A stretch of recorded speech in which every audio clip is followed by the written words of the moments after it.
இக்கட்டான ஒரு சூழலில் குறிப்பாக இந்த அரசாங்கத்துடைய 17வது சட்டமன்றத்தில் சபாநாயகராக பொறுப்பேற்றிருக்கீர்கள். இது போன்ற மனுக்களை எல்லாம் நீங்கள் எந்த அளவுக்கு பரிசீலித்துக் கொண்டிருக்கிறீர்கள்? இல்லை, இக்கட்டான சூழ்நிலை என்று நான் ஏற்றுக்கொள்ள மாட்டேன்.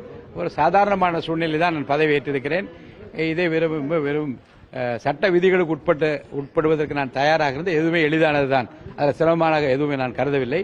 சட்ட விதிகளுக்கு உட்பட்டு அனைத்து மனுக்களையும் நான் பரிசீலித்துக் கொண்டிருக்கிறேன், ஆய்வு செய்து கொண்டிருக்கிறேன், நடவடிக்கைக்கு உட்படுத்திக் கொண்டிருக்கிறேன். நீங்க பேசும்போது சொன்னீங்க வெளிப்படையான அரசாங்கத்திற்கு முதலமைச்சர் அவர்கள் நீங்க சொன்னபோது கூட கெசட்ல உடனே சட்டமன்ற விதியை சொன்னீங்க. அதே போல இன்பதுரை என்ன சொல்றாருன்னா, நாங்க கொடுத்த பெட்டிஷன் மேலேயும் நீங்க உடனுக்குடனே நடவடிக்கை எடுத்து அது குறிப்பாக ஆன்டி டிஃபெக்ஷன் லா 25 பேர் மேல கொடுத்திருக்காங்க, அதை ஏன் நடவடிக்கை எடுக்கலன்னு கேட்கிறாரு சார்.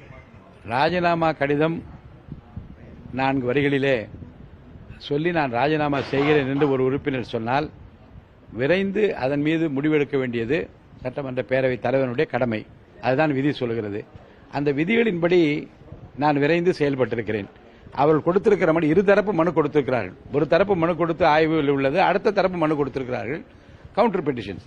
அவர்களும் காரணங்களை சொல்லி இவர்களும் காரணங்களை சொல்லியிருக்கிறார்கள். முறையான ஆய்வு செய்து உரிய நடவடிக்கை எடுக்கப்பட்டு வருகிறது. நிச்சயமாக உரிய நடவடிக்கை எடுக்கப்படும்.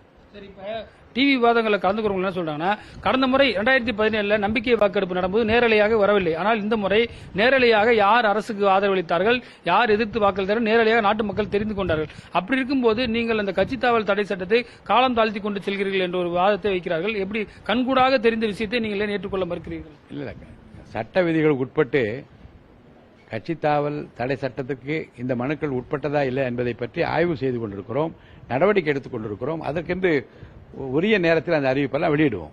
நீங்க சொன்னீங்க சட்டமன்ற நிகழ்வுகள் நேரடியாக கொடுத்திருக்காங்க, முதலமைச்சரும் டிரான்ஸ்பரன்ஸான கவர்மெண்ட் விரும்புறாருன்னு.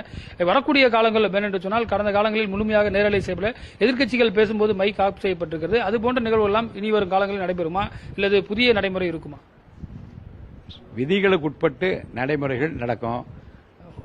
ஆட்சிக்கு ஏற்றார் போல, ஆட்சியாளருக்கு ஏற்றார் போல இந்த விதிகளை மாற்ற முடியாது, அப்படி நடத்த முடியாது.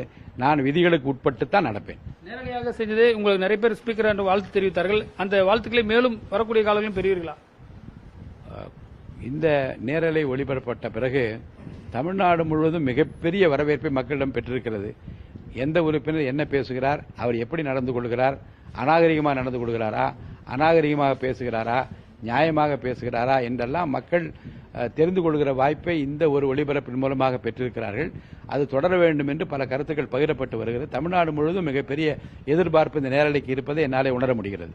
சட்டப்பேரவையுடைய பலம் 5 எண்ணிக்கை குறைஞ்சு 229 ஆகிறது. குறைஞ்ச காலத்திலே இது மாதிரி ஒரு நம்பர்ஸ் குறைஞ்சது. ஒரு ஸ்பீக்கராக எதுவும் ஃபீல் பண்றீங்களா?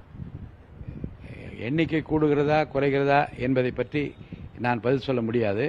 எண்ணிக்கை சரியாக இருக்கிறதா என்று எண்ணி பார்ப்பதா என்னுடைய வேலை. எண்ணிக்கை சரியாக இருக்கிறது. பல்வேறு விஷயங்கள் குறித்து விரிவாக நம்மிடம் பகிர்ந்திருக்கிறார் புதிய தலைமுறைக்காக ஒளிப்பதிவாளர் தினேஷுடன் ரமேஷ்.